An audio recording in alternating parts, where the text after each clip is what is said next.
Hello, my name is Jackie Heimers, and today I will be presenting Chapter 6, The Mountain, from the novel A History of the World in 10.5 chapters.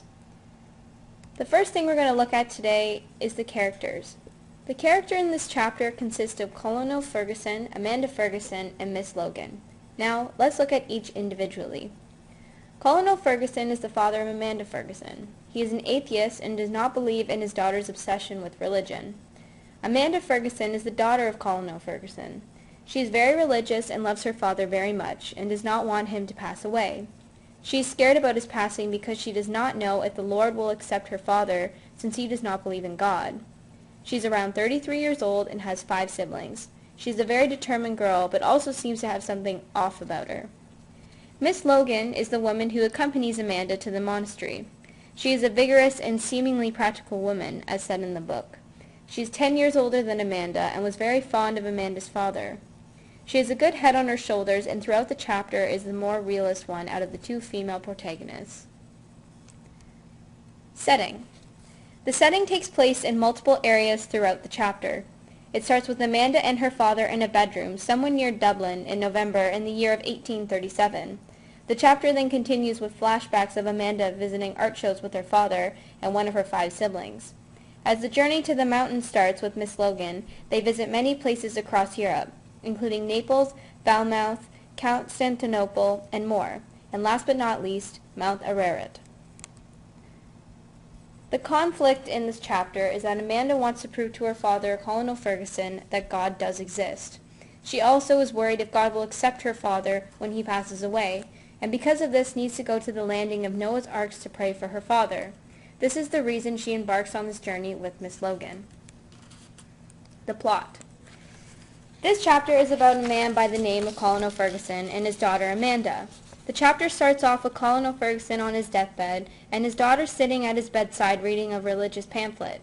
Colonel thinks that religion is all mumbo-jumbo and does not understand how his daughter came upon to believe such a thing. Amanda is worried that her father will not be accepted by God since he does not believe in him, and goes on to explain how God was the creator of everything on earth, man and nature. Colonel Ferguson and his daughter have multiple disagreements on this topic throughout the chapter, and drives Amanda to intercede the relationship between her father and God. She asks a woman by the name of Miss Logan to travel with her to a monastery in Aguri, on the lower slopes of Mount Ararat. She believes that there are the remains and true evidence of Noah's landing, and at this place she can help her father. They decide to leave in spring and bring their necessary equipment with them, and along the journey they meet many people, saw many places including Naples, Constantinople, Falmouth, and more, and traveled by many means of transportation. They saw yellow vines, lush apple orchards, and witnessed the sunsets of the rarest purple and rose, as said in the book. They then reach their destination and are astounded with what they see. It is a glorious mountain with a halo around it, but when they speak to an Armenian priest, he states that the mountain has never been ascended.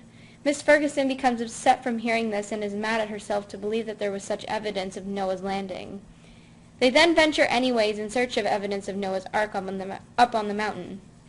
They are accompanied by a Kurdish guide, but the guide believes that the mountain was sacred and that no one should venture upon it higher than the monastery of St. James.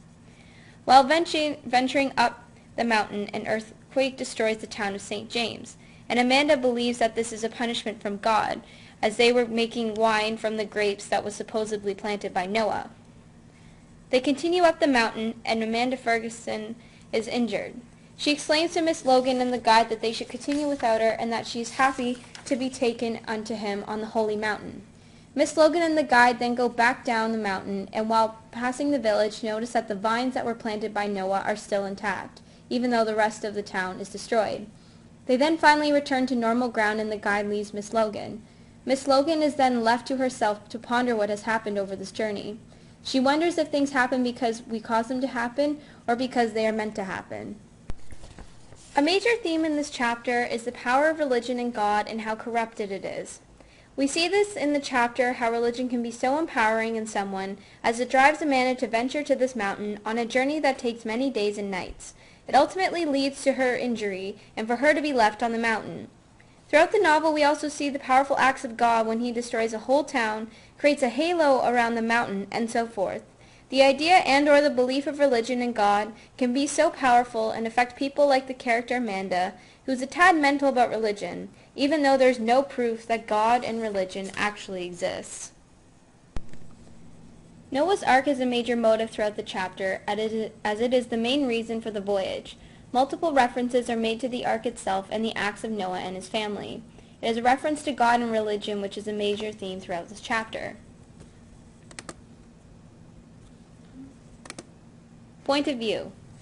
The chapter is told through the eyes of an anonymous watcher. We do not find out who it is throughout the book, and no reference to the woodworm is made throughout. This is different from many of the other chapters because usually, in some shape or form, the woodworm is represented. Historical context. This chapter is a reference to the real mountain, Mount Ararat. The mountain has two peaks named the Greater Ararat and the Lesser Ararat. The mountain is extremely important in history because it is believed to be the spot where Noah's Ark had landed. It does not refer to a certain spot on the mountain, but just somewhere along the range of it. This theory is very ancient and is now a huge part of Western Christianity. Making connections. This chapter connects a lot to the first chapter of the book, which talks about the adventure of Noah's Ark. The reason for this is because throughout the chapter of the mountain, the main drive for this story is to find evidence of the ark. It is different from the other chapters because it does not make reference to the woodworm. It makes it stand out. Also throughout the book, religion is a predominant theme, and this is also a predominant theme in this chapter, the mountain. Postmodernism characteristics. Fraction.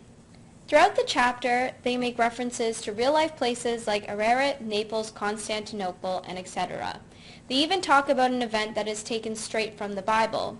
There are also true facts about Mount Ararat and how there hasn't been any evidence found.